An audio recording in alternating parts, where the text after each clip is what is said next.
چند لائنوں میں 5-7 لائنوں میں جو میں نے ابھی آتے ہوئے لکھی، صرف یہ کہنا چاہتا ہوں خاص طور پر اس کی غزل کے بارے میں کہ قیوم طاہر کی غزلیں فکر و اسلوب کے لحاظ سے ہمارے عہد کی نئی اور نمائندہ شاعری سے تعلق رکھتی ہیں۔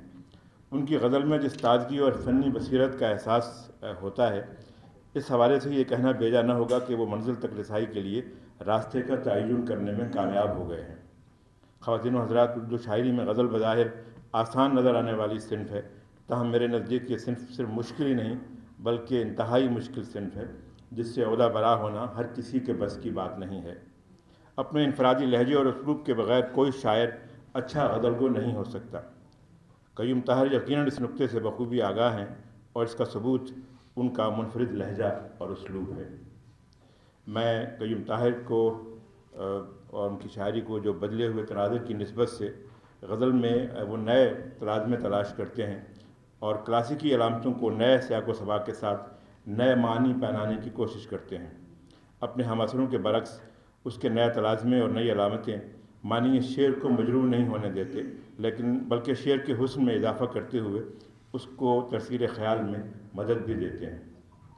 قیوم طاہر شعر کی بنت کے ماہر ہیں، جس خیال اور جس احساس کو جس طرح چاہتے ہیں شعر کا قالب عطا کر دیتے ہیں۔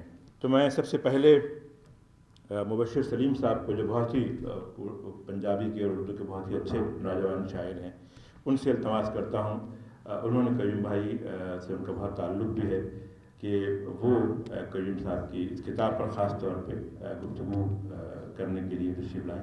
جناب مبشر سلیم صاحب۔ سب سے پہلے سلوٹ کی اشاعت پر جناب قیوم طاہر صاحب کو مبارکباد پیش کروں گا کہ اللہ تعالیٰ کے فضل و کرم سے 5واں شعری مجموعہ کلام منظر عام پر آ چکا ہے۔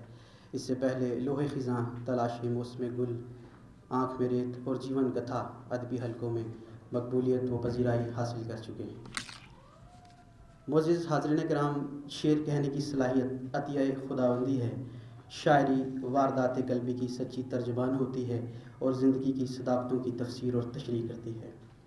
کسی بھی شخصیت میں خلوص، چاہت، اپنائیت، وطن دوستی، علم دوستی، مہمان نوازی، خودداری، عاجزی، انکساری، سادگی اور وفاداری جیسی صفات ہوں تو یہ صفات ایک اچھے انسان کی پہچان ہوتی ہیں، اور اگر ان صفات کے ساتھ وہ شخصیت شاعر بھی ہو تو اسے قیوم طاہر کہتے ہیں۔ جہاں آپ کے کلام میں سلاست و فصاحت ہے وہاں بلاغت بھی ہے۔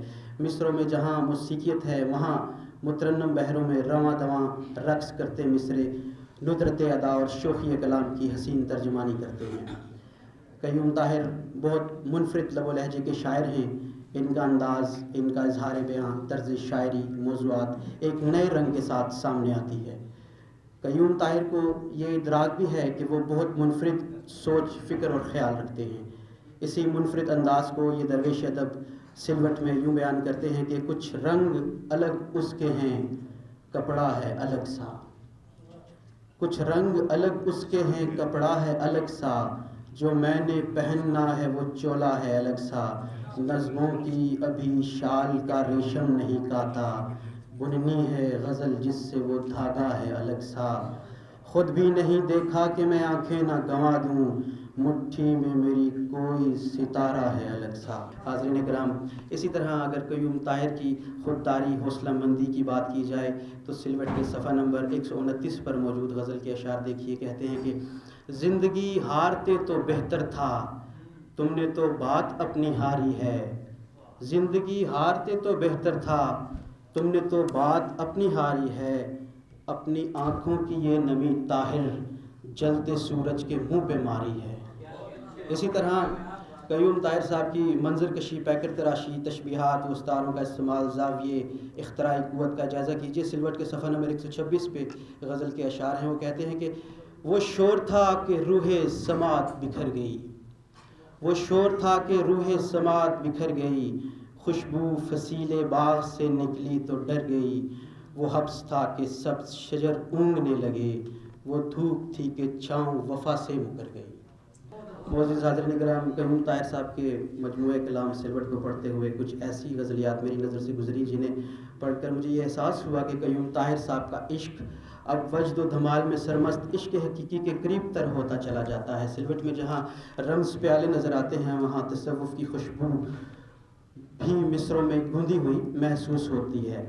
یہ درویشی ادب سلوٹ کے صفحہ نمبر 118 میں جو غزل ہے اس پہ کہتے ہیں کہ تھوڑا گھومنا اور مرشد سے ملنا ہے، تھوڑا گھومنا اور مرشد سے ملنا ہے، گنتی کے افلاک ہیں اب پیدل جائیں، اب تو یہی 2-4 قدم کا پینڈا ہے، کیا کہتے ہو اب نکلیں یا کل جائیں۔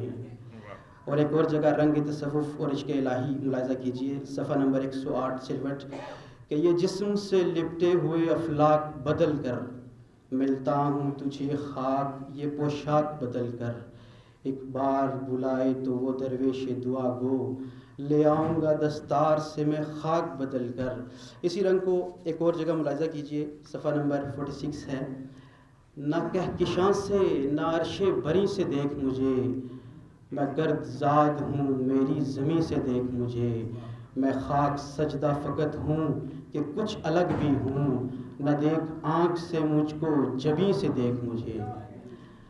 جناب قیوم طاہر صاحب سے 18 برس کا نیازمندانہ تعلق ہے، اور صاحب اس عرصے میں یہ جان گیا ہوں کہ قیوم طاہر دشت ادب کے وہ درویش ہیں کہ لفظ الخیال جن کے دربار ادب میں ہاتھ باندھے کھڑے ہوتے ہیں، جس لفظ کو یہ چھو لیں وہی سنہرا ہو جاتا ہے، اور جس خیال کو منتخب کر لیں وہی امر ہو جاتا ہے۔ آخر میں اللہ تعالیٰ سے دعا گو ہوں کہ اللہ تعالیٰ قیوم طاہر صاحب کا سایہ ہمارے سروں پر سلامت رکھے۔ ایک پنجابی مختصر سی نظم ہے، آپ کی اجازت سے مختصر سی نظم ہے کہ ادب کیاری کھڑیا ہویا طاہر پھل نیلا، ادب کیاری کھڑیا ہویا طاہر پھل نیلا، نظم غزل چ لہراں لیندا اس دا رنگ رسیلا، عشق ہلارے لیندیاں لنگی اس دی نت حیاتی۔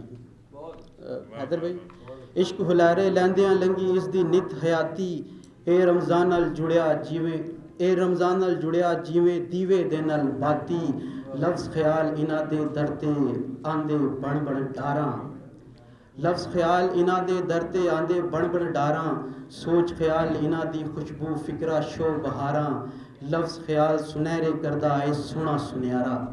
اتفاق بٹ صاحب، لفظ خیال سنہرے کردہ اے سونا سنیارا، سبنا دے دل وچ وسدا وڈا ادب ستارہ، اے سلطان سخندہ لوکو اے درویش ادب دا، اے سلطان سخندہ لوکو اے درویش ادب دا، رمز پیالہ پی کے بیبا لکھے شیر غضب دا، اردو اتے پنجابی دے وچ کردہ اے دلگیری، سوچ ادی وچ عشق اولڑا سواج ادی اے شیری، عاشق ہے اے پاک نبی دا خادم ہے پنج تندہ، اس دے شیراں دے وچ منظر عرشاں والے چندہ، جو بھی گلے کردہ سجنوں گل امر ہو جاندی، ہر ہر شیر ادا ہے سونا ہر ہر مصرع چاندی، سلوٹ دے وچ سونے سجن مٹھڑے بول نے بولے، سلوٹ دے وچ سونے سجن مٹھڑے بول نے بولے، حرفاں والے ہیرے جڑتے لفظاں موتی تولے، عشق تصوف دے وچ گندیا اے مٹی دا باوا،